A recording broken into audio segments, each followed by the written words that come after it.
Hello and welcome back, YouTubers, to another episode of Pokemon Theories. I'm your host, Protomario, and this is the show where we discuss theories ranging from Red being a ghost to why the heck Jinx looks the way she does.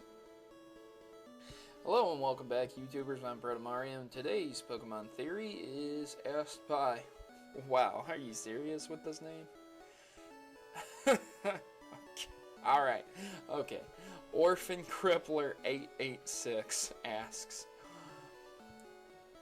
how can water Pokemon produce an endless amount of water? Or can they produce an endless amount of water? And I'm going to take on the question, can you drink water Pokemon's water? So let's first address water Pokemon. Water Pokemon are, simply put, Pokemon who have the attribute water. It doesn't necessarily mean that it's their primary attribute, as there are also flying water Pokemon, like Gyarados. Some water Pokemon also do not require water to survive. As can be seen in the game, if you take them to a desert, they will survive just fine in the desert without the water being around them. So the question is, how do they produce that endless amount of water? Well, much like fire Pokemon that can kindle the fires in their stomach, water Pokemon can kindle water in their stomach and produce an endless cycle of water.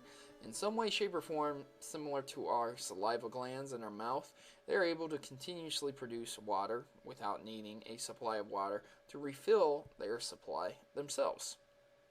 It is a good question, because in the show sometimes it looks like Pokemon run out of water.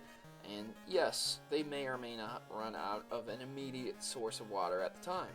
But much like resupplying sources that never run out, just because the supply has run dry at the time does not mean that it will not be refilled very soon.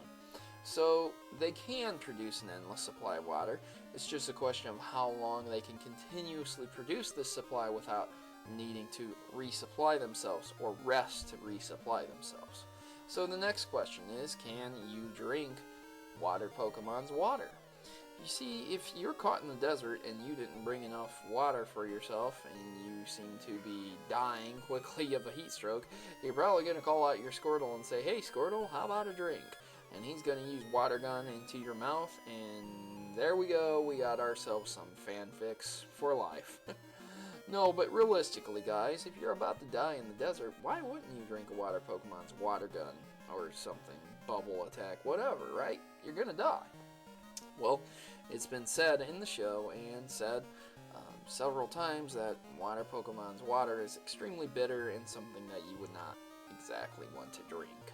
So I would say that you could drink it if it was a life or death situation, but I wouldn't want to. And definitely wouldn't drink Pokemon like Quillfish's or Tentacle's water gun, because it could contain poison. Because of course they probably shoot acid out of their mouths just like they shoot the water, so probably not the most healthy of places to get your water source. Think about it. A dog's mouth is filled with nasty microorganisms that could potentially make you very sick. So drinking that water might save your life, but at a cost. So good question, good theory. Water Pokemon can produce an endless supply of water that you wouldn't want to drink due to the fact that you might get ill. Other than that, guys, I don't have much else on this. Please leave your interesting comments in the section below. I hope Protomario, you enjoyed that video. If you have a Pokemon theory you'd like me to discuss, please leave it in the comment section below, and if I select yours, I'll give you a shout out before the next revolution. Join the rebellion and become a Maverick today by subscribing to Protomario. Remember, together we can create a new world order of gaming. Mavericks unite.